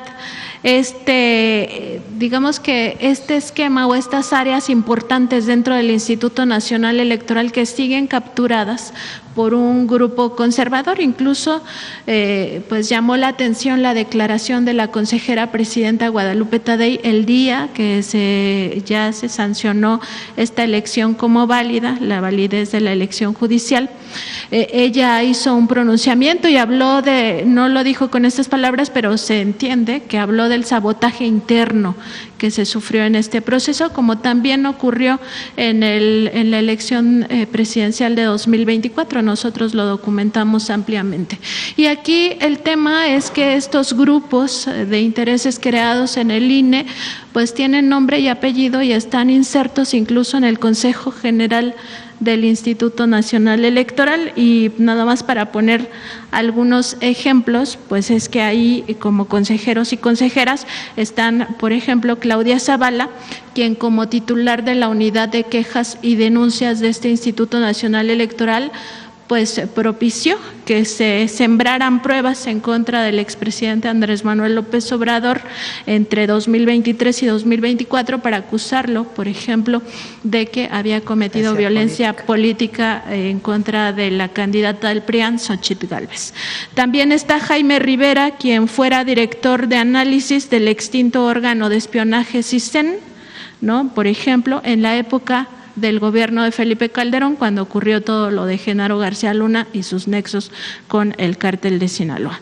Está Dania Rabel, que es exfuncionaria del sexenio de Enrique Peña Nieto y muy cercana al exconsejero presidente Leonardo Valdés Zurita, también consejero electoral. Arturo Castillo, quien trabajó pues en el INE y en el Tribunal Electoral del Poder Judicial de la Federación en diferentes momentos cuando ocurrieron los fraudes electorales de 2006 y 2012. También está Martín Faz, cercano a Lorenzo Córdoba, a José Woldenberg y otra vez a Leonardo Valdés Zurita. Recordar que estos personajes, expresidentes del INE y del IFE, pues participaron en las marchas, estas mareas rosas, ¿no?, que después impulsaron la candidatura de Xóchitl Gálvez y que fueron muy cercanos al empresario Claudio X González Guajardo. Preguntarle, Presidenta, si se tiene en este contexto contemplada alguna reforma al Instituto Nacional Electoral para que en un futuro pues ya no esté capturada por estos intereses, que no vaya en contra de la democracia de México, pero sobre todo para que sea garantía de que el pueblo es el soberano y el pueblo es el que manda y manda en las urnas. Qué bueno que lo mencionas porque mucha hipocresía. Ayer que pasábamos la cápsula de Carlos Monsiváis, de él es la frase de que la doctrina de la derecha es la hipocresía. Y tiene que ver con esto, ¿no?, porque hablan de que se acabó la república, que hay antidemocracia, que el gobierno censura, que ahorita voy a mencionar algo de eso, porque ahora todos traen, ¿no?, censura, censura. Nadie los censura a ellos, pero hablan de censura. Como retaíla, ¿no? Y nunca hablan del fraude electoral del 2006, porque quien era presidente del Instituto Federal Electoral en el 2006 es uno de los comentócratas más mencionados, cuando él validó un fraude electoral que nunca permitieron que se abrieran las casillas para contar todos los votos, que votaron por quemar las urnas después o quemar las boletas para que nunca se supiera cuál fue el resultado real del 2006. Nunca mencionan eso, eso no es parte de eso. Por ejemplo, ahora el INE, desde mi punto de vista, se extralimitó en decir que había votos que no deberían de haberse incorporado al resultado final. Esa es labor del Tribunal Electoral, no del INE. Tribunal tiene esa atribución, el Instituto Nacional Electoral, ¿no? Ahora quieren revisar quién sabe qué tantas cosas, cuando no es su atribución. Entonces sí, son un grupo de consejeros que no actúan buscando que se cumpla la voluntad del pueblo, que finalmente eso es la democracia, sino que tienen una posición política que se traduce en todo lo que esté en contra de el gobierno de la Cuarta Transformación. Hay que votar en contra, independientemente de cuál sea o qué se presente. Que está en mis 100 puntos, una reforma electoral que hace falta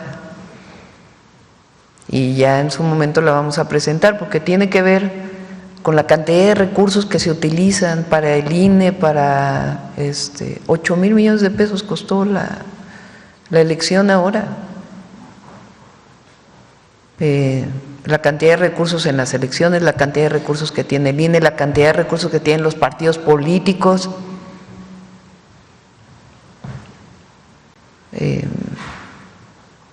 Y otras formas también, los plurinominales también, para que darles una nueva tarea a los comentócratas para que empiecen a hablar de eso. Y regreso al tema de la censura, porque es que es increíble. O sea, ¿en qué país del mundo una televisora, que es una concesión del Estado, habla mañana, tarde, noche en contra de la presidenta con un montón de mentiras? ¿En qué momento cualquiera de los que escribe ha sido censurado? Fíjense, me puse a investigar porque lo traen por el tema de Puebla, ¿no? El tema de Puebla es una ley que tiene que ver con el ciberacoso, en un sentido muy amplio, que presentó el gobernador Armenta. Y entonces de ahí lo derivaron a que era una ley dedicada a sancionar y a censurar a aquel que hable mal del gobernador en las redes sociales.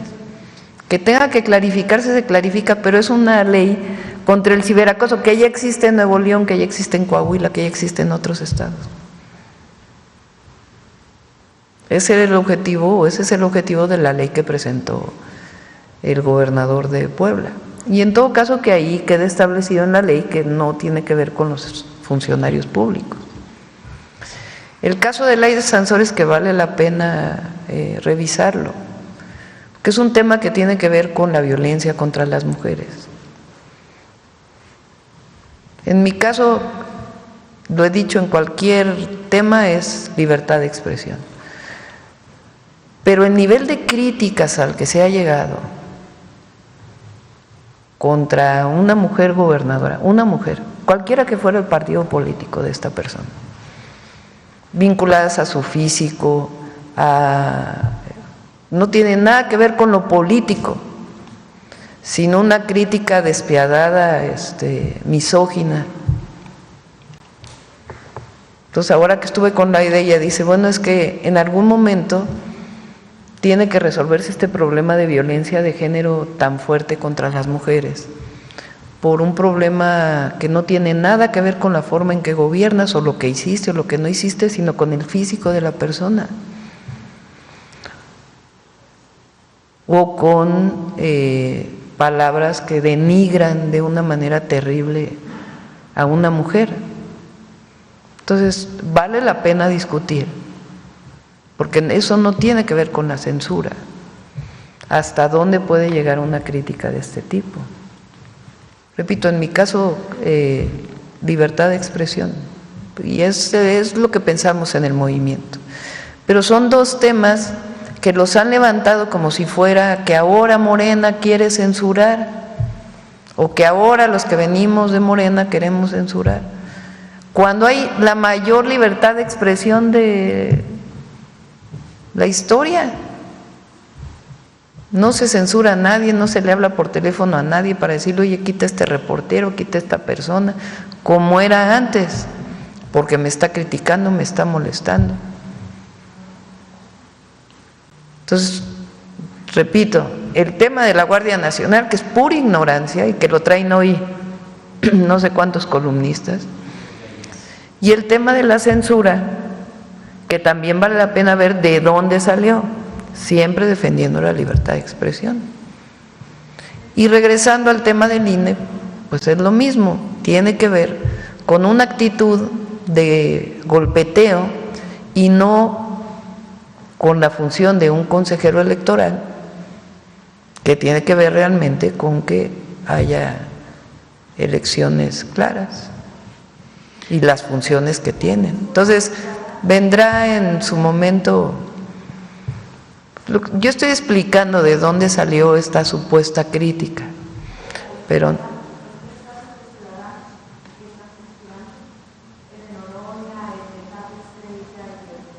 ahora de Laisha Wilkins. No, yo estoy a favor de la libertad de expresión siempre. Lo que digo es de dónde sale la crítica de la supuesta censura. Una crítica o sea, hablan, escriben lo que quieren, no tienen problema, nadie los cuestiona y hablan de censura. ¿De dónde surgió la crítica? De dos leyes. Una ley que era de ciberacoso, que no tenía que ver con la crítica al gobernador y que en todo caso se legisle, que no tiene que ver con las críticas al gobernador, pero que es indispensable todo el problema del ciberacoso, discutirlo, particularmente contra las mujeres, de ahí viene la ley Olimpia, por ejemplo, y el tema del nivel de crítica a una mujer por ser mujer, por cómo te vistes, por cómo hablas, por cómo te pintas. Es importante discutirlo, muy importante en nuestro país. Presidenta, y nada más recordar pues que todas las personas debemos de saber que los derechos y las libertades no son absolutas, ¿no? Y que cuando chocan con otros derechos de otras personas y con otras libertades, pues ahí entra el conflicto y se tiene que resolver para la convivencia sana de las sociedades. Y en ese sentido, recordar que las corporaciones mediáticas no tienen derecho, ni los periodistas, ni los reporteros, ni los youtubers, a mentir. No tenemos el derecho a mentir, eso es una violación al derecho humano a la información y al derecho humano a la verdad que tiene el pueblo de México. Muchas gracias, Presidenta. Muy bien, adelante. A ver, vamos hasta allá atrás al Universal, que hace mucho que no preguntas. Buenos días, Presidenta. Dos preguntas súper rápido, Salvador Corona del Universal. La Suprema Corte de Estados Unidos ayer autorizó al gobierno de Trump reanudar las deportaciones rápidas, es decir, enviarlos a países terceros. Saber si México ha aceptado esta posibilidad de ser un país tercero o, en su caso, recibir migrantes de otras nacionalidades y a partir de aquí enviarlos a sus países de origen. No hemos aceptado ser país tercero. Si hay un migrante que es trasladado a territorio nacional por razones humanitarias, tenemos que recibirlo y enviarlo, si es el deseo de esta persona, a su país de origen. Ahora, Estados Unidos tiene ya acuerdos con prácticamente todos los países para enviar de manera directa a la repatriación a una persona. Entonces no requiere del paso por México. En este periodo, desde el 20 de enero que asumió la presidencia Trump, ¿se han aceptado? Sí, han llegado varias personas que no son mexicanos, en total, a ver si tienes el número. Y lo que hacemos, se recibe como debe recibirse a una persona. Desde el 20 de enero, 65,470. Ok, nada más su reacción el día de ayer, pues el presidente Donald Trump pues llamó al cese de ataques entre Israel e Irán, celebró este acuerdo que se había propuesto y después presuntamente Israel denunció que habían sido atacados. Saber pues su comentario respecto a esto. Paz, nosotros siempre vamos a ser factor de paz, siempre. Ok, y nada más, el día de hoy publicamos una entrevista con el dirigente nacional del PRI, Alejandro Moreno, que criticó a los juzgadores electos el pasado 1 de junio. Él menciona que carecen de legitimidad por ser definidos por acordeón y también que este nuevo Poder Judicial van a estar elegidos al régimen, o sea, a ustedes. ¿Qué le responde a estas pues esta entrevista, estas críticas? No me voy a meter a discutir con esto. Presidenta, y nada más, se presume que... Nada más hay que recordar al periodo priista. Toda la corte estaba al servicio del señor presidente. Todos. Y después, cuando cambiaron a todos, todos estaban al servicio del señor presidente. ¿Qué autoridad tiene? La verdad, no. Se presume que presuntamente se va... Paso. Bueno, se presume que se va a reunir con Hugo Aguilar en estos días, ¿es así? ¿Perdón? Que se va a reunir con el siguiente ministro presidente de la Suprema Corte, Hugo Aguilar, en estos días. No tengo planeada ninguna reunión. Ok, Presidenta, muchas gracias, feliz día. Gracias. A ver, aquí Pedrero, que andas desde ayer.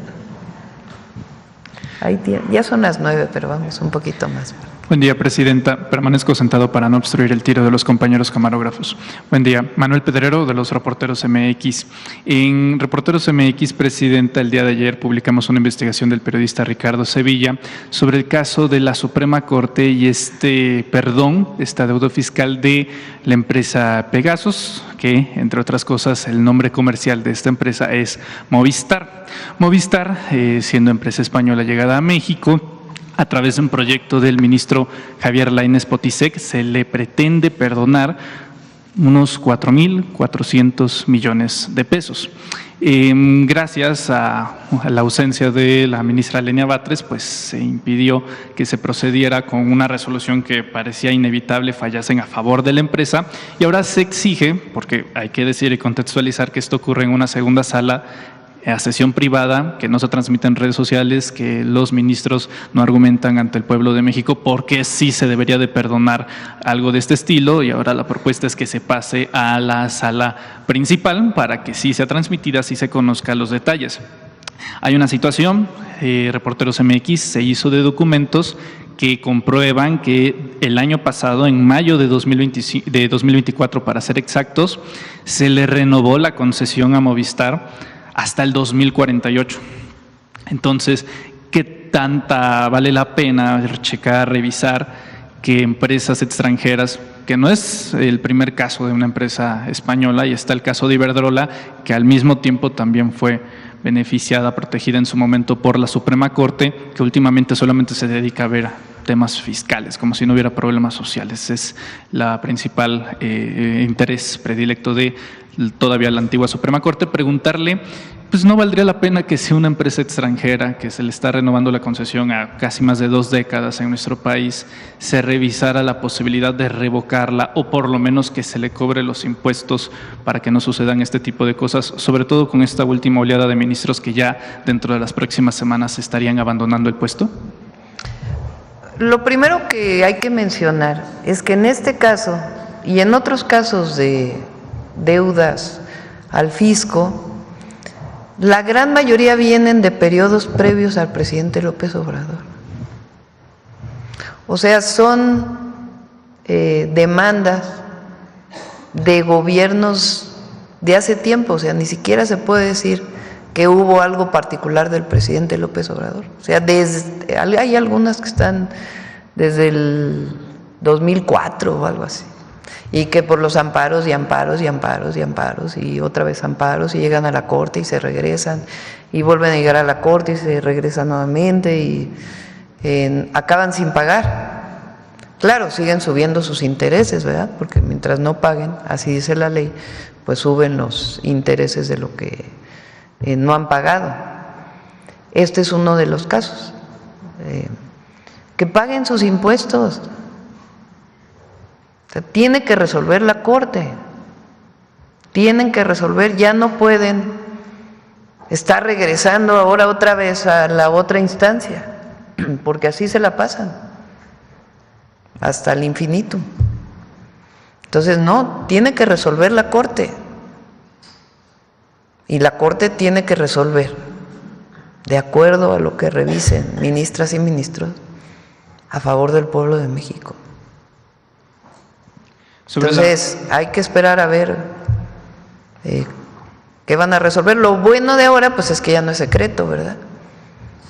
Ya no está guardado en un cajón y a ver, que no se dé nadie cuenta para que pase. Ahora ya con la reforma al Poder Judicial ya ni siquiera hay salas, todo se ve en el Pleno y todo debe ser público, para que no vayan a pasar algo por ahí en lo oscurito. Entonces, en ese y en otros casos, una empresa extranjera, una empresa nacional, debe pagar sus impuestos. Y hay los mecanismos, porque tampoco se trata de cobrar algo que no se debe, ¿verdad? Si hay algún error en alguna auditoría, algún crédito fiscal, pues el particular tiene el derecho de presentarse ante un juez, sea en lo contencioso administrativo o en otros mecanismos del Poder Judicial. Pero deben pagar impuestos y también tienen derecho a defenderse, pero en un marco que no sea tantos años. Eso es lo que se va a presentar ahora, que se estuvo trabajando por mucho tiempo, estas 4 leyes. La Constitución dice que en 6 meses, ¿no?, deben resolverse los juicios mercantiles y fiscales. Pues en 6 meses, para que no siga esta cosa tremenda de que nunca pagan y mucha corrupción. Justo sobre esta resistencia que hay dentro de la Corte para que sea privado, para que no se transmita, no se conozca los argumentos de los ministros. ¿Cuál sería el llamado a los actuales ministros que mientras se espera la llegada del nuevo Poder Judicial, pues pueden seguir bajo el mismo esquema de tratar de meterlo a salas secundarias y no se conozca? No son ellos los de la transparencia, ¿no? Porque nos criticaron que iba a desaparecer el INAI y ya no iba a haber transparencia. Pues ¿dónde está la transparencia de la Corte? ¿Qué transparentes? ¿Cuáles son lo que viene a discutirse, en particular relacionado con los temas del pago de impuestos? Presidenta, en otro tema, con la nueva ley de la Guardia Nacional, pues también se revive y se reactiva por parte de la comentocracia el debate de una presunta militarización del cuerpo. Preguntarle, sobre todo en el entendido de que pues está bajo la orden de la Comandanta Suprema de las Fuerzas Armadas, que es una mujer civil, ¿qué tanto entiende esta línea divisoria, esta frontera de lo que es la militarización del cuerpo, dadas las condiciones de seguridad en el país, y hasta dónde se puede usar sobre esto que se dice en redes sociales, Presidenta? Primero, no ha habido un episodio de represión en nuestro país que no haya sido ordenado por el Comandante Supremo. Todos los episodios, 68, 71, y los episodios posteriores, es muy difícil suponer que fue la decisión de un general al cargo o de un oficial al cargo. En general son órdenes del Comandante Supremo. Y en este caso, por eso nosotros nos comprometimos a que nunca vamos a usar a las Fuerzas Armadas para reprimir al pueblo.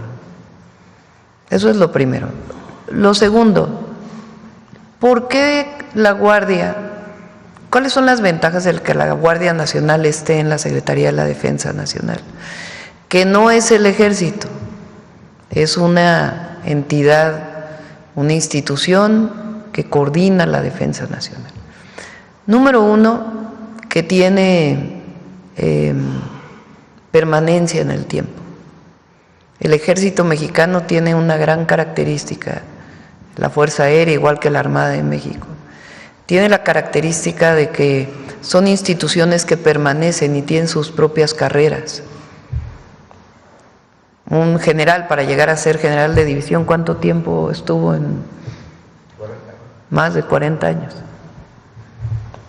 Entró como soldado raso y de ahí fue creciendo hasta llegar a general de división, en una carrera perfectamente marcada, en donde cada nivel que va subiendo pues tiene que ver con sus propios méritos, que están establecidos bajo un comité.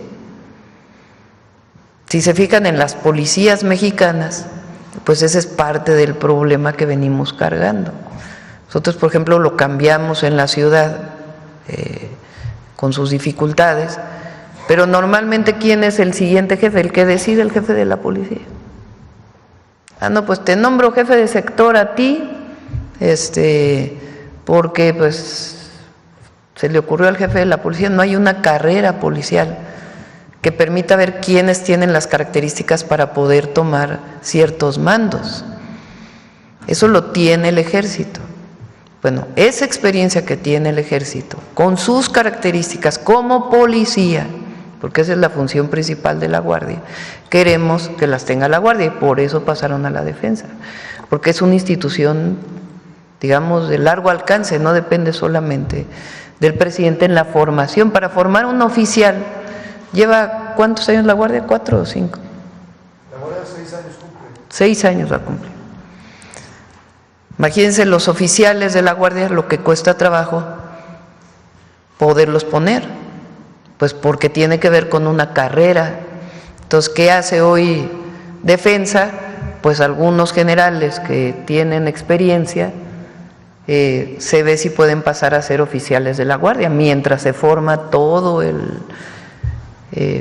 la institución con todos sus oficiales, con todos sus mandos dentro de la Guardia. Entonces, tiene la posibilidad de ser una institución con carrera.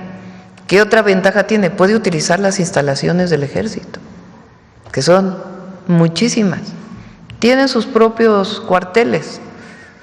pero en la formación pues se forman en las instalaciones del Colegio Militar, que es difícilmente podemos ser otro colegio militar para poder formar a una Guardia Nacional. Entonces, le da una visión general y esta idea de que es militar y que va a funcionar como un ejército, pues no, es una comandancia distinta y se forman los elementos de la Guardia Nacional con sus propias características. No es lo mismo, no son las mismas materias y ejercicios que lleva el ejército que la Guardia Nacional, pero le da un largo alcance a la institución. Cualquiera que llegue al mando civil, pues ya vivimos un García Luna. Yo pienso que nuestro movimiento va a durar mucho tiempo, si así lo decide el pueblo de México, pero puede llegar una persona que ponga a alguien en la Secretaría de Seguridad, si dependiera del mando civil, que se acabe por corromper a la institución. Entonces depende más del presidente o de la presidenta en turno. Primero, la comandante suprema pues es de todas las Fuerzas Armadas, incluida la Guardia Nacional. Y segundo, tiene su propia norma, sus propias leyes, por eso están pasando las leyes. Y la virtud de que esté en la defensa pues es que le permite construir una carrera de largo alcance, utilizar sus propias instalaciones. Pueden ir a los hospitales que tiene el ejército, que son los mejores hospitales del país, los del ejército y la marina. Entonces utilizan esas instalaciones. Entonces es una ventaja para todo miembro de la Guardia Nacional, pero tiene su formación como policía, como Guardia Nacional, no como soldado. Un par de temas finales, Presidenta. No sé si tuvo la oportunidad de leer el último reporte del INEGI en materia económica. Hasta el corte de abril se calcula que del año pasado la economía mexicana creció 1.5%. Considerando lo que está pues sucediendo en el mundo, preguntarle su balance, su valoración sobre esto, que pues durante muchos tiempos se criticó bajo los antiguos parámetros de la macroeconomía, el PIB y demás, pero no se fijaban, por ejemplo, en el índice de desarrollo humano, solamente en la No, y que salieron 11 millones de mexicanos de la pobreza. También dicho por el Banco Mundial. Dicho por el Banco no Mundial. por alguna institución mexicana.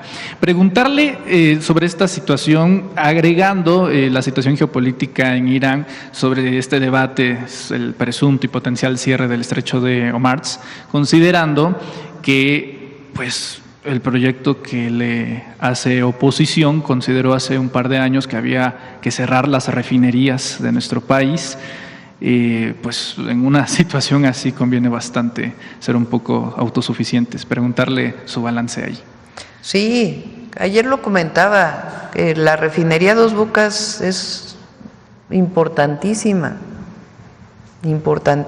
porque permite que todo el petróleo que se produce, son 8 refinerías en el país, 6 refinerías que existían antes, más la Olmeca, Dos Bocas, más Deer Park, que está en Texas. Estas 8 refinerías garantizan que se produzca en México la gasolina y el diésel que necesita México. Para todos aquellos que hablan de la parte ambiental, en cambio climático, etcétera, etcétera, lo que nosotros hemos planteado es 1.8 millones de barriles y lo que sigue hay que impulsar sobre todo las energías renovables, que en ese proceso estamos, particularmente en el tema de la generación de energía eléctrica. Pero la visión de que seamos autónomos, soberanos, que haya autarquía energética, así se llama, en el país, pues tiene que ver con que produzcamos lo que consumimos. ¿En qué somos dependientes ahora? En el gas, por ejemplo, que es un tema que tenemos que entrar para fortalecer la soberanía energética en el gas, que es un tema que tiene que encargarse Pemex, entre otros, de este proceso. ¿Y sobre el crecimiento de la economía? Son 2 temas. Nadie dice que no debamos crecer, pero el crecimiento sin bienestar, pues no es desarrollo. Entonces, tomar el Producto Interno Bruto, el crecimiento del Producto Interno Bruto, como el indicador de éxito en la economía, pues es muy limitado, muy limitado. Entonces, ¿cómo se explica que en 6 años tuvimos la pandemia, cayó 8% el PIB, y después hubo un crecimiento moderado? Pero ¿cómo se explican los neoliberales que bajo ese esquema hayan salido 11 millones de personas de la pobreza? Y es que hay redistribución, cosa que antes no había. El solo hecho de que haya aumento salarial por encima de la inflación, pues tiene que ver con un sistema de redistribución. Entonces, el fondo del humanismo mexicano, pues es la gran frase de por el bien de todos, primero los pobres. Eso es lo que no había antes. Y es un modelo económico distinto, en donde el recurso público ayuda a la inversión y ayuda al bienestar y reconoce derechos del pueblo de México, cosa que el neoliberalismo no lo hacía. Entonces, tampoco decimos que no deba crecer la economía, pero no es el indicador que muestra el éxito, no, hay muchos otros. Y en el proceso, pues, este año con las dificultades que estamos viviendo, el mundo entero, el propio Estados Unidos lo está viviendo, no solo el resto de los países. Con la dificultad que está viviendo el mundo, la economía mexicana está respondiendo. Y para eso está el Plan México, para seguir fortaleciendo. Para finalizar, Presidenta, pues aprovechando el día tan especial que es, me gustaría preguntarle, hace 20 años, en 2005, pues supongo que… pensando que estaba haciendo en el 2005. Hace 20 años, pues usted tenía 43 y pues el país vivía un momento bastante complejo, al igual que la izquierda, durante el proceso del desafuero. Si uno revisa, porque hemos estado atentos, los debates en los que usted participó en defensa de la candidatura presidencial del presidente López Obrador y posteriormente de la defensa del voto ante el fraude electoral, pues sí hay un contraste bastante marcado, tal vez no en términos ideológicos, pero sí en la aguerrida, los debates, ¿no? Pues es decir, ha habido una evolución política. Sí, ha habido una evolución política y me gustaría preguntarle… No en las convicciones. Justo. Preguntarle en esto, además, porque ahorita hay, digamos, de su parte, más un credo de cabeza fría, de serenidad y paciencia, preguntarle sobre esa madurez política, qué elementos ha recogido en estos últimos 20 años que considere que la ha llevado a este momento de su carrera política. Más que en mi carrera política es lo que vivimos en el movimiento. O sea, hace 20 años, justo en el periodo del desafuero, yo fui académica hasta el año 2000. Después del 2000 al 2006, mayo del 2006, fui secretaria del Medio Ambiente con el presidente López Obrador como jefe de gobierno. Y ahí el presidente López Obrador, desde que era jefe de gobierno, acostumbraba a darnos 3, 4, 5 tareas a cada uno de nosotros. Entonces fui secretaria de Medio Ambiente, pero coordiné la construcción del segundo piso, el Metrobús, o sea, además de las tareas de la Secretaría del Medio Ambiente. Cuando viene el desafuero, pues todos los que éramos parte de ese gabinete, pues salimos a defender el entonces jefe de gobierno junto con millones de mexicanos y mexicanas. Cuando él era jefe de gobierno y sale a la campaña del 2006, muchos se fueron con él a la campaña y a mí me llamó y me dijo: tienes que acabar el segundo piso, porque todavía no lo terminábamos, estábamos en la última parte. Inauguramos el segundo piso, a ver si revisan por ahí qué día se inauguró el segundo piso en el 2006. Estaba ya Alejandro Encinas de jefe de gobierno. Prácticamente a los 2 días lo fui a ver y entonces me dijo, ayúdame a ser vocera. Estaba justo el periodo de el peligro para México, Andrés Manuel López Obrador, peligro para México. Y me dijo, ayúdame en la vocería. Estaba entonces de vocero del PRD, del entonces PRD, Gerardo Fernández Noroña. Porfirio Muñoz Ledo, que en paz descanse, era otro vocero y su servidora. Entonces salimos, entonces no había prácticamente redes sociales, o ni había redes sociales. 23 de enero. Todavía nos quedamos un tiempo y cuando empezó todo la campaña, pues fue que lo fui a ver, me llamó. Entonces me quedé de vocera en la campaña. Había debates, había un debate con Carmen Aristegui de puras mujeres. Estaba Rosario Green por parte de Madrazo, candidato del PRI. Estaba Josefina Vázquez Mota por parte de Calderón y su servidora por parte de Andrés Manuel López Obrador. Había un debate cada semana en la radio y participábamos pues en debates. Después del segundo debate fui al programa de Carlos Loret de Mola en Televisa, cuando se vino todo aquello de Hildebrando, si alguien se acuerda, lo podemos platicar algún día, el cuñado de Zavala, encargado de, que recibió contratos cuando él fue secretario de Energía en Pemex, y después recibió contratos en el INE, que todavía muchos creemos que parte del fraude electoral del 2006 tuvo que ver con ese contrato, con Hildebrando Zavala. Me tocó toda la denuncia de ese periodo. Y después, pues todo el fraude electoral. Hicimos un grupo de trabajo, de investigación de cómo se hizo el fraude electoral. Y cuando termina el plantón de reforma, pues yo me regreso a la UNAM, porque yo tenía que vivir de algo, ¿verdad? Entonces me regreso a la UNAM como investigadora titular del Instituto de Ingeniería, porque me guardaron como 6 años la licencia de ese periodo. Y hasta el 2018 seguí en la UNAM, aunque siempre participé en el movimiento de transformación. Entonces, todo este periodo, pues uno va, imagínense lo que fue pues formar un nuevo partido político, lo que vivimos en aquel momento, el propio fraude, que fue muy difícil, las represiones que habíamos vivido en periodos anteriores,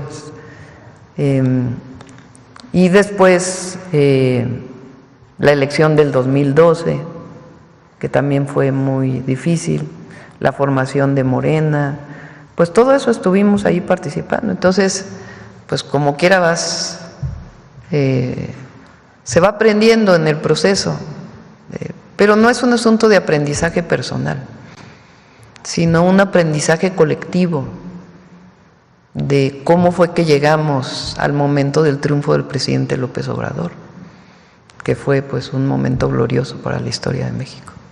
Presidenta, feliz cumpleaños. Muchas gracias. Ahorita terminamos. Ya son 9:27, ya fue mucha la historia de... Vámonos a descansar, a desayunar. Vamos a desayunar. Muchas gracias a todas y a todos. Buen día. ¿Trajeron pastel? Vamos, ya terminamos. Mañana si quieres, mañana con gusto. Mañana lo dejamos. Mañana, porfa. Mañana, por favor, mañana. Gracias, compañera. Gracias. Pero véase para acá.